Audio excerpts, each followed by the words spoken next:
ఎక్కడ ఏం జరిగినా ఆంధ్రప్రదేశ్‌లో ఎవరికి ఏ సమస్యొచ్చినా అందులో జగన్ ఉండాలి. అంటే జగన్ వల్లే ఆ సమస్యొచ్చిందని జెప్పాలి.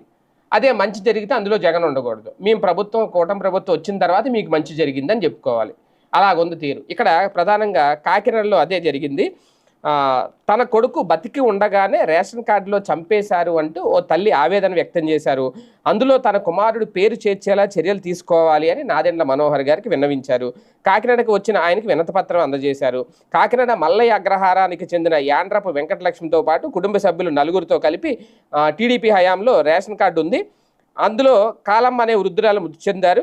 జగన్ ప్రభుత్వం వచ్చాక రేషన్ కార్డులు సచివాలయానికి మ్యాపింగ్ చేశారు.